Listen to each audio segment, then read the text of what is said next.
Welcome back to my channel. Karthik దీపను గుడి దగ్గరికి తీసుకొచ్చి మనం ఇప్పుడు ఆవేశంలో ఎలాంటి నిర్ణయాలు తీసుకోకూడదు. దీప ఆర్తి తూచి అడుగు వేయాలి. మనం వేసే ప్లాన్ వల్ల ఆ జోష్నకి దిమ్మ తిరిగిపోయేటట్లు చూడాలని చెప్పేసి అయితే అంటూ ఉంటాడు. ఆ మాటలు వినగానే అక్కడున్న దీప అయితే కార్తీక్ వైపు అలా చూస్తూ ఉండిపోతుంది. ఇంతలో అక్కడున్న కార్తీక్ మాత్రం అవును, జోష్నకు మరి ఇంకా ఎలాంటి అవకాశాలు లేకుండా చేయాలి. అలాగే జోష్న ఇచ్చేసిన తప్పులన్నిటినీ ఒప్పుకొని తాతయ్య కాళ్ళ మీద పడేటట్లు చేయాలని చెప్పేసి అయితే అంటూ ఉంటాడు. ఆ మాటలు వినగానే అక్కడున్న దీప అయితే కార్తీక్ పైన అలా చూస్తూ ఉండిపోతుంది. ఇంతలో అక్కడున్న కార్తీక్ మాత్రం అవును, ముందు నీలో ఉన్న భయాలన్నిటినీ తొలగించి దీప, ఆ తర్వాత మనం ఏదైనా చేయగలం. నువ్వు నాకు సపోర్ట్గా ఉంటే చాలు, నేను ఏదైనా సాధించగలను దీప అని చెప్పేసి సైతం అంటూ ఉంటాడు.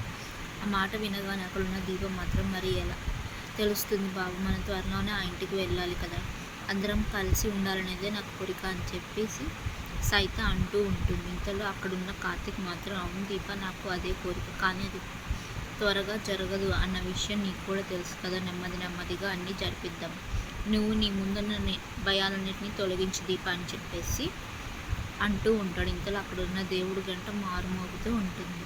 అది చూడగానే అక్కడున్న కార్తీక్ అయితే చూసావా దీప, ఆ దేవుడు కూడా కరుణిస్తున్నాడు, మనం చేస్తున్నది మంచి పని అని తెలుస్తుంది అని కూడా అంటూ ఉంటాడు. ఆ మాటలు వినగానే అక్కడున్న దీప అయితే ఒక్కసారిగా దేవుడి వైపు చూస్తూ ఉంటుంది.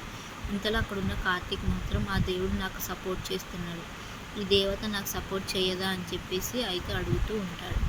ఆ మాటలు వినగానే అక్కడున్న దీప అయితే ఒక్కసారిగా కార్తీక్ వైపు చూసి నవ్వుతూ ఉంటుంది. ఇంతలో అక్కడున్న కార్తీక్ మాత్రం మనం ఏదైనా సాధించగలం, మన ఇద్దరం కలిసి ఉంటే దీప ఎలాగైనా సాధించి మళ్ళీ మన ఇద్దరి కుటుంబాలని కలిసే విధంగా నేను చూసుకుంటాను, నా మీద నమ్మకం ఉంచి దీప అని చెప్పేసి కార్తీక్ అంటూ ఉంటాడు. ఆ మాట వినగానే అక్కడున్న దీప అయితే సరే బాబు అని చెప్పేసి అయితే అంటూ ఉంటాడు. ఇంతలో అక్కడున్న కార్తీక్ మాత్రం సరే దీప, మనం ఇప్పుడు ఆ దేవుడిని కోరుకుందాం, అలాగే ఏదో ఒకటి చేసి మళ్ళీ మన ఇద్దరం త్వరగా కలిసే విధంగా నేను చూసుకుంటాను కదా దీప అని చెప్పేసి అయితే దేవుడి దగ్గర దీపం తీసుకొని వెళ్తూ ఉంటాడు. ఇంతలో అక్కడున్న దీప మా అమ్మ నాన్న వాళ్ళ దగ్గరికి నన్ను తొందరగా దగ్గర చేయని చెప్పేసి ఆ దేవుణ్ణి కోరుకుంటూ ఉంటుంది. If you like this video please subscribe to my channel.